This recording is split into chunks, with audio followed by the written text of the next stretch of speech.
Mr. Abrams, thank you very much for talking to the Voice of America Persian. My pleasure. If I may, I would like to start with the Iranian elections. During the presidential race, we see that Rouhani is attacking his hardline rivals. Do you see that there is a real rift and split among the factions, or this is just a, let's say, election moment? I think the problem here is that Rouhani is worried about the election being stolen. I think what he's really trying to do is to signal to the supreme leader, I won't take it lying down. I won't let you steal this election and then you think I'll just go home and shut up. There will be real trouble if you try to take this election away from the voters and give it to Raisi. So what is your prediction? Of course, it's very difficult to predict, but I just wanted to get your take on what you might think is going to happen. A lot of people are saying that it's a given and Rouhani is going to become president. If it were a free election, I think Rouhani would win. But it's not a free election. And I think there's a very good chance that Raisi will win. I think that the supreme leader wants him to win.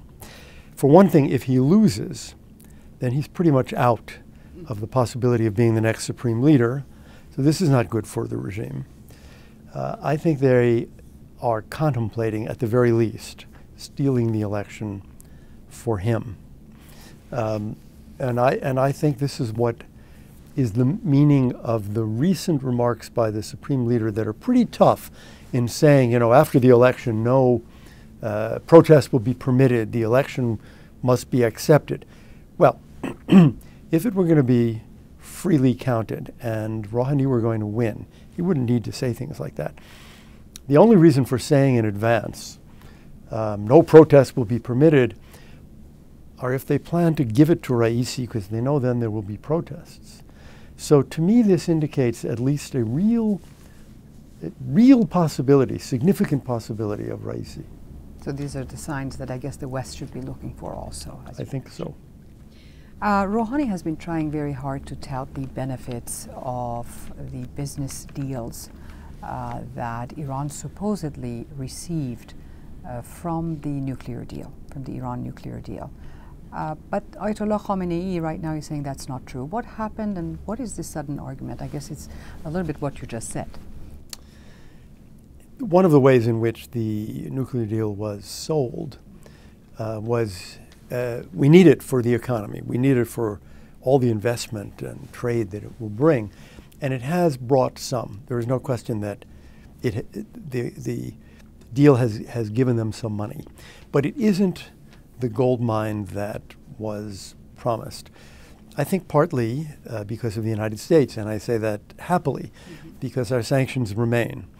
And a lot of European and other companies are quite reluctant to engage in trade with Iran that may lead them to be sanctioned.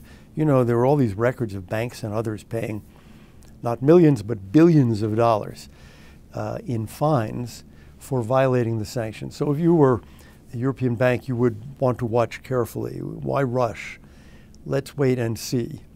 What will Trump do? This is what they were asking in 2016. And of course, the American sanctions have not been eliminated and I think are likely to increase because of actions by Congress. So it has not been the miracle that's been promised. And I think this is an issue in Iranian politics. You mentioned European companies. What are the prospects right now of the deals that were highly publicized and advertised with these European companies like Total, Peugeot, or Airbus? Well, I think they very much want to get into the market. It's a good market, after all.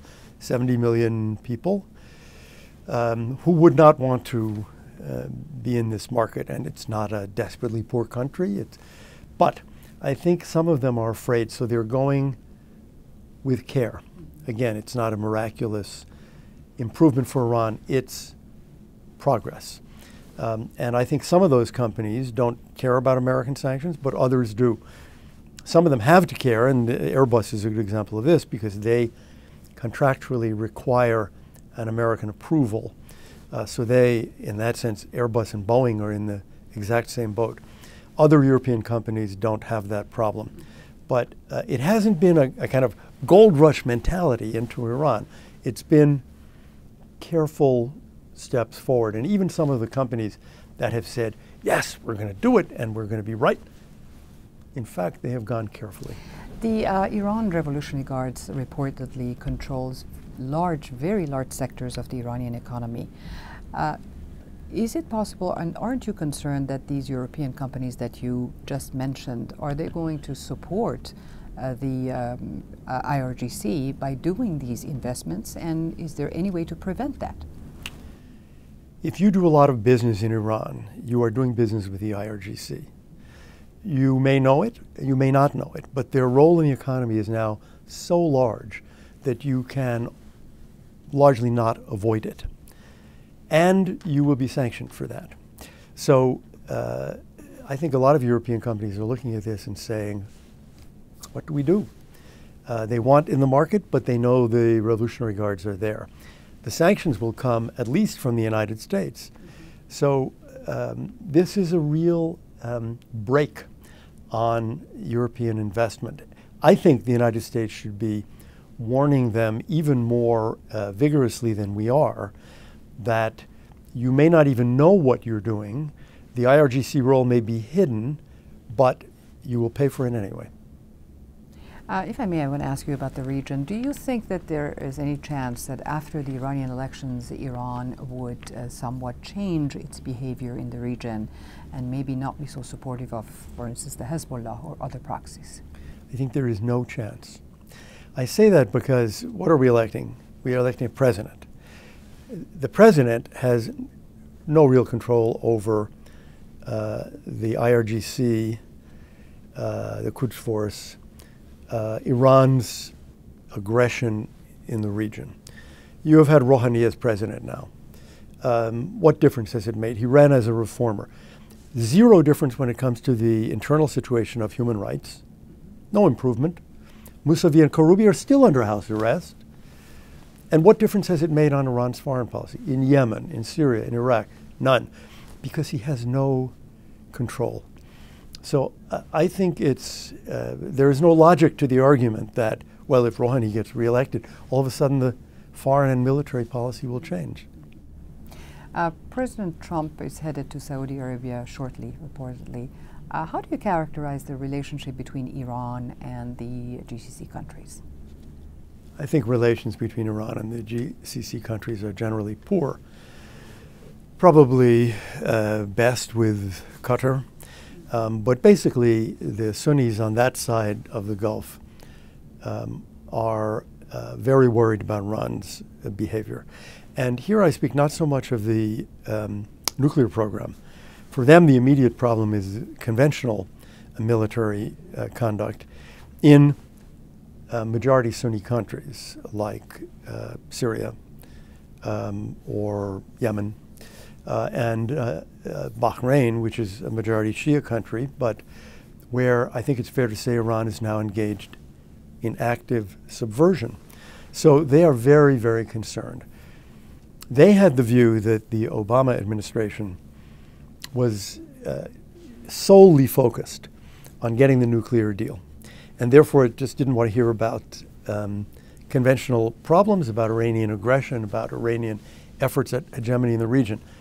Now they believe they have a president of the United States who is listening, is willing to hear what they're saying. And I think, in fact, the United States has begun to do more to push back against Iran. But this is the main concern for the GCC countries now, to prevent Iranian activities throughout the Gulf and then throughout the Levant as well.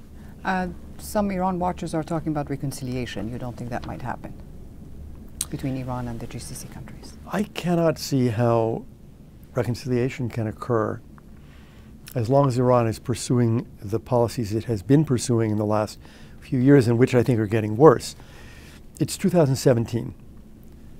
If you look at a question like the presence of Hezbollah, of Iranian Revolutionary Guard soldiers, of Shia militias brought by Iran from, say, Afghanistan, in Syria, Iran's behavior is getting worse. This is not laying the foundation for reconciliation. Now, the United States, Israel, and the United States Arab allies are very concerned that Iran has not stopped its launch, or its missile launch. Is there any way to prevent that? How can we do that?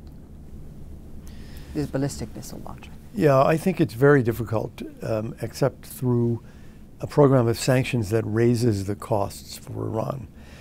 They're doing it because, seen from the point of view of the supreme leader, they want to perfect the missiles that they have, increasing the range, diminishing the size of warheads, preparing, in my opinion, for the day when they will have nuclear warheads. So I don't know what we can do except what we were doing, which is to make them pay a really high price economically in an effort to get them to slow down or stop. I think it's going to be very hard. The president is also headed to Israel, where he's going to meet with Benjamin Netanyahu. Do you think that Iran is going to be one of the topics of discussion? And do you expect any, if so, do you expect any results coming out of this on Iran-related issues? I think that every time the president meets with an Arab leader from the region, Saudi, Emirati, Jordanian, whatever, or the Israelis, Iran is very near the top of the agenda because they, all of them in the region, view Iran as their most significant security threat today. So it would be amazing to me if it were not right near the top of the agenda. Any results do you think that might come up after these talks on Iran, on the Iran issues? I think they're not talking about whether Iran is a threat. I think they're talking about what can be done. What can be done in terms of sanctions, bilaterally, multilaterally, or through the UN. What can be done in Syria? What can be done to stabilize Iraq? What can be done in Bahrain? What can be done in Yemen to prevent, for example, Iranian control of the Bab el-Mandab? I think they're talking about these difficult, pragmatic questions. And there are some political answers, there are some military answers, and that is, I think, what's on the agenda. Thank you very much, sir.